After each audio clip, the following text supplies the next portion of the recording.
kasih pemirsa, masih bersama saya di acara Ruang Tengah. Di segmen 2 kali ini, kita akan membahas tentang awal mula Ibu Suji membuat halte sedekah ini. Jujur ya Ibu ya, pertama kali saya dan tim mengunjungi halte sedekah di daerah sana, di Bantul ya Bu ya, saya ini sangat tersentuh sekali karena saya baru tahu Ibu ada kegiatan yang sangat luar biasa, apalagi Ibu sudah di umurnya tidak muda lagi ya Bu ya. Tapi Ibu gimana ya, meluangkan waktunya, merelakan waktunya yang seharusnya Ibu bisa di rumah gitu ya Bu ya, mengurus anak dan mengurus suami, tapi Ibu melakukan kegiatan yang sangat bermanfaat bagi orang banyak tentunya. Saya ingin bertanya Ibu, apa sih yang menginspirasi Ibu untuk berbagi sedekah kepada orang lain? Dari Ibu sendiri seperti apa? Ya, apa ya, sebenarnya simpel aja ya, seperti halnya ajaran Nabi Muhammad bahwa sebaik-baik manusia adalah manusia yang membawa manfaat bagi manusia lain. Itu aja sih. Nah itu jawabannya udah sangat luas kan. Kita bisa melakukan banyak hal kebaikan untuk orang lain. Dan mungkin kalau dari saya, salah satunya lewat komunitas saya, komunitas Katupa Dumai, dengan program andalannya Halte Sedekah tersebut. Simpel aja. Kalau untuk anggotanya sendiri Bu, itu dari teman-teman Ibu terdekat atau ada yang emang ingin ikut berbagi menjadi anggota gitu Bu, atau seperti apa? Kalau anggota komunitas Katupa Dumai itu sebenarnya sih awalnya dari tetangga-tetangga dekat. Oh, tetangga. Kemudian seiring waktu melebar, banyak yang mendengar kegiatan komunitas sedekah Katupa Dumai. Terus banyak juga ada yang dari Jakarta, ada juga yang dari Sumatera, ada juga dari luar daerah. Jadi tidak hanya sebatas orang Jogja aja. Iya. Ya, dan dana juga kami dapatkan dari beberapa teman anggota yang dari luar Jogja gitu loh. Iya. Iya. Kalau awal terbentuknya halte sedekah ini seperti apa ya Bu ya? Nah, kalau halte sedekah itu sih sebuah ide yang ngalir gitu aja ya dari saya. Awalnya tuh di komunitas sedekah Katupa Dumai sendiri setiap bulannya itu kan ada kegiatan ya. Kegiatannya itu yaitu santunan kepada para lansia duafa, kemudian anak yatim, kemudian juga kadang kita mengunjungi orang-orang yang sakit tetapi dalam tanda kutip keterbatasan ekonomi, jadi kita bantu gitu.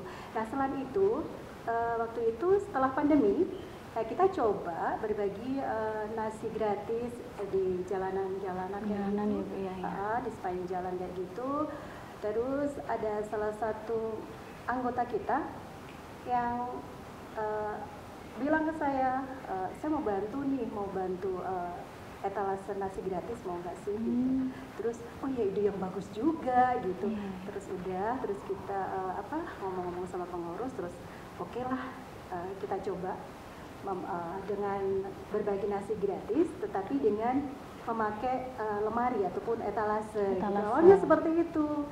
Jadi awalnya kecil. Terus saya punya ide, gimana sih saya pingin banget deh punya sesuatu yang agak beda gitu. Jadi saya minta teman saya kontak, bisa nggak sih kalau aku minta tolong dibuatin tempat gitu buat naruh sedekah, tapi kayak halte gitu. Terus aku pengen kasih nama halte sedekah gitu, seperti itu aja. Terus akhirnya alhamdulillah kita nggak lagi jalan-jalan berbagi nasi gratisnya, tapi di satu tempat yang kita namai halte sedekah itu. Seperti itu. Kenapa Ibu ingin memberi namanya tuh halte sedekah gitu? Karena kalau halte sedekah mungkin ininya lebih luas ya. Jadi kalau nasi gratis itu kan orang berpikirnya bahwa sedekah di situ hanya bisa nasi dan makanan kayak gitu kan. Kalau halte sedekah kan lebih luas. Orang mau sedekah apa aja bisa di situ. Kita juga ada cantelan sayur, kemudian juga ada orang yang kadang ingin mensedekahkan misalnya alat-alat rumah tangga kayak gitu, juga bisa di situ. Baju-baju yang layak pakai juga ya Bu ya. Baju layak pakai, terus kemudian alat-alat rumah tangga dan lain sebagainya yang nggak kepake tetapi masih sangat layak pakai. Gitu, yang masih bagus lah pokoknya. Gitu. Iya. Biasanya dalam satu hari berapa donasi yang Ibu terima untuk disalurkan kepada orang yang membutuhkan, Ibu? Kalau donasi tentunya nggak bisa kita ini ya, nggak bisa kita hitung dapatnya berapa, itu nggak bisa ya. Karena kalau setiap harinya yang menyediakan nasi gratis itu adalah para anggota komunitas sedekah Katupaduma yang sudah terjadwal. Jadi kan kita ada nih satu bulan dari tanggal 1 sampai 30 atau 1 sampai 31. Nah kita anggotanya itu kan seratusan orang ya. Nah itu jadi kita kita kelompokkan. Oh, jadi dikelompokkan ya? Si A, si B, si C, ini kelompok tanggal 1, kelompok tanggal 2, kelompok tanggal 3, seperti itu. Jadi mereka yang kasih donasi untuk sedekah nasi gratis setiap harinya. Jadi terjadwal ya, Bu ya? Iya, sudah terjadwal berdasarkan tanggal. Kalau saya kebagian tanggal 12. Gitu. Iya. Tadi Ibu mengatakan bahwa Ibu membantu tidak hanya di halte sedekah itu saja ya, Bu ya. Ibu keluar, Ibu mengeksplor yang orang-orang yang emang tanda kutip membutuhkan ya, Bu ya. Kalau boleh tahu dalam waktu dekat ini yang sudah Ibu lakukan tuh mungkin Ibu mengunjungi daerah mana saja ya, Bu? Dan itu kenapa? Kita udah, kalau untuk bulan Oktober kemarin kita ke daerah Sindet, kemudian Imogiri, terus juga ada juga misalnya program kedaruratan ya, misalnya Indonesia terkena bencana apa di mana gitu, kita galang dana seperti itu. Iya. Terus nanti yang meluncur ke TKP itu seluruhnya atau gimana, Bu? Atau hanya yang bisa saja? Ya, kita sering tawarkan juga ya di grup, silahkan kalau yang punya waktu mau ikut menyalurkan sedekah, silahkan, siapa aja boleh, kan seperti itu. Tetapi kan jarang sekali orang punya waktu yang ngepas karena gitu. kan kerja juga ya. Jadi cuma beberapa orang aja yang bisa menyalurkan, terutama ya kalau nggak ada ya saya sendiri. Ibu langsung turun ya, Bu ya, untuk menyalurkan bantuan. Kadang sama tim halte sedekah yang lain. Gitu ya, Bu ya.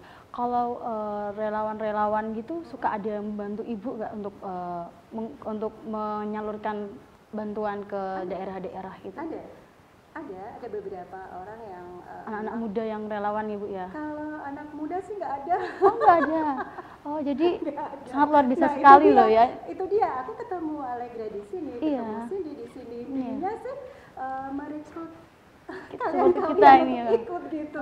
Kira-kira bisa nggak sih? Itu dia. Ini PR buat Allegra. Iya, benar sekali. Jadi masih di umur-umur kita yang masih sangat muda ini, seharusnya kita harus bisa lebih sadar lah ya, Bu ya, untuk bisa berbagi kepada orang-orang sekitar yang tentunya membutuhkan gitu ya, Bu. Kita susahnya cari belum ada ya, Bu ya, padahal yang pernah relawan kita muda. buka juga. Belum ada yang berminat ya, Bu ya. Oke, kalau halte sedekah sendiri beroperasi setiap hari atau hanya hari-hari tertentu seperti mungkin Jumat Berkah aja atau seperti apa, Ibu? Setiap hari. Setiap hari ada. Setiap hari ada, dan itu kan dibuka untuk umum. Siapapun boleh mengambil, siapapun boleh mengisi, dan itu sudah ada di tulisan, itu ada di lemari ataupun etalase nasi gratis itu kan. Jadi siapapun boleh mengambil, siapapun boleh mengisi, meskipun diutamakan adalah untuk para duafa, musafir, buruh dan lain sebagainya, seperti itu. Seperti itu ya, Bu ya. Kalau untuk kaum-kaum yang mungkin dalam tanda kutip membutuhkan, mungkin ada nggak sih yang datang ke Ibu, mungkin kan tahun nih ada halte sedekah nih ya, mungkin ada yang datang ke Ibu untuk kayak mungkin mereka mengatakan ini lagi membutuhkan ini, atau mungkin ada juga yang sakit atau yang meminta langsung untuk dana bantuan ke Ibu tuh ada nggak, Bu? Kalau dari para pengambil manfaat sih belum ada ya, tetapi biasanya dari luar. Dari luar mereka mengajukan data atau mengajukan target yang ingin mereka ajukan untuk mendapatkan bantuan dari kita. Karena kalau di setiap bulannya yang sedekah itu kan kita membagi uang tali kasih dan juga sembako. Gitu. Baik, oke, baik. Baik pemirsa, kita akan membahas lebih lanjut lagi tentang Ibu Suji ini. Penasaran dong ya pastinya. Jangan kemana-mana, tetap di acara kesayangan kita, Ruang Tengah.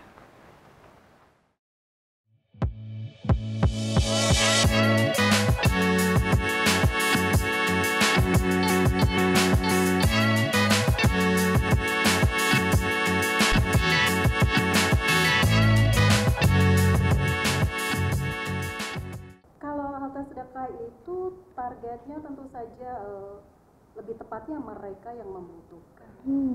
Jadi memang kita berharapnya para duafa ya.